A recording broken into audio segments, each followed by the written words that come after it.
Assalamualaikum warahmatullahi wabarakatuh. Halo semuanya, aku Audrey Syakira Novita dari kelas 11 masa F5 dari SMA Sulu Jakarta. Hari ini aku akan membahas tentang jurnal penyesuaian. Nah, apa sih jurnal penyesuaian itu? Jurnal penyesuaian adalah jurnal yang dibuat untuk menyesuaikan saldo rekening ke saldo sebenarnya sampai dengan akhir periode pelaporan, atau untuk memisahkan pendapatan dan beban dari suatu periode dengan periode lainnya. Kemudian tujuannya dari jurnal penyesuaian itu apa? Tujuannya adalah memisahkan biaya yang sudah menjadi beban di suatu periode akuntansi dengan yang belum. Selain itu, jurnal penyesuaian juga dilakukan untuk memisahkan pendapatan yang sudah menjadi hak perusahaan dan yang belum menjadi hak perusahaan.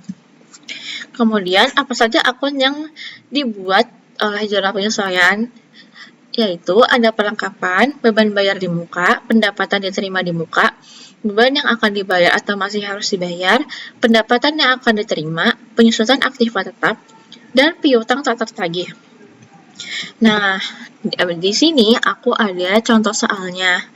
Di sini tertera bahwa data penyesuaian per 31 Desember tahun 2016 pada UD Cahaya Abadi adalah sebagai berikut.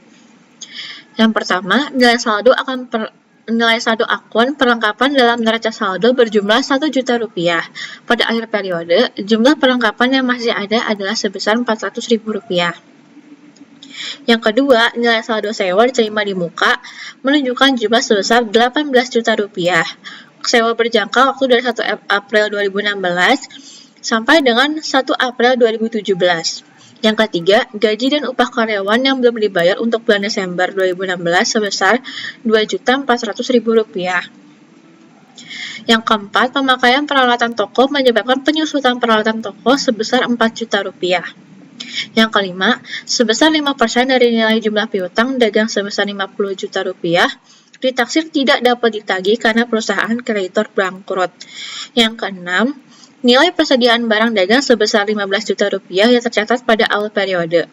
Persediaan barang dagang di akhir periode yang tersisa di gudang sebesar Rp20 juta. Nah, untuk jawaban dan jurnal penyesuaiannya adalah sebagai berikut. Yaitu ada beban perlengkapan, sewa diterima di muka, beban gaji dan upah, beban penyusunan peralatan, beban kerugian piutang, ikhtisar laba atau rugi, dan persediaan barang dagangan. Di sini juga ada debit dan kredit yang dimana keduanya harus balance atau seimbang dan jumlahnya juga harus sama. Untuk pembahasannya, yang pertama itu ada nilai saldo akun perlengkapan dalam neraca saldo berjumlah Rp1 juta. Pada akhir periode, jumlah perlengkapan yang masih ada adalah sebesar Rp400.000. Dikarenakan pada akhir periode berjumlah Rp400.000, sehingga jika dihitung Rp1 juta dikurang Rp400.000 bernilai Rp600.000 atau yang terpakai beban perlengkapannya sebanyak Rp600.000.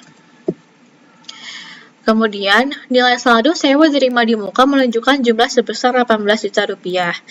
Sewa berjangka waktu dari 1 April 2016 sampai dengan 1 April 2017. Dari 1 April 2016 sampai dengan 1 April 2017 dihitung-hitung adalah 1 tahun. Kemudian, 18 juta dibagi 12 bulan yang menghasilkan Rp1.500.000, yaitu sewa diterima di muka.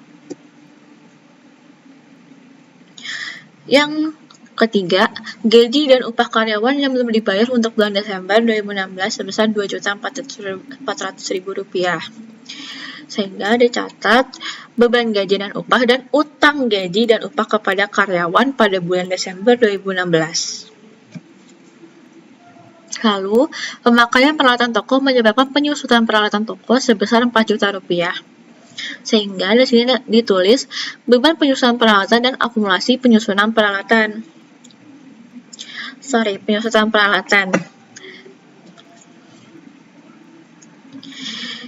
Selanjutnya, sebesar 5% dari nilai jumlah piutang dagang sebesar Rp50 juta ditaksir tidak dapat ditagih karena perusahaan kreditor bangkrut.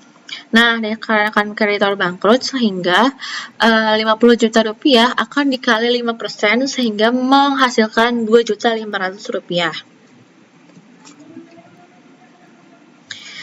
Nilai persediaan barang dagang sebesar 15 juta rupiah yang tercatat pada awal periode. Kemudian persediaan barang dagang di akhir periode yang tersisa digunakan sebesar 20 juta rupiah, yang dimana kantor atau perusahaan mengalami laba atau rugi sehingga tercatat periode awal dan periode akhir tidak seimbang atau tidak sesuai sehingga mengalami kerugian. Nah, segitu saja pembahasan aku hari ini. Semoga bermanfaat dan bisa membantu kalian. Terima kasih. Wassalamualaikum warahmatullahi wabarakatuh. Dadah.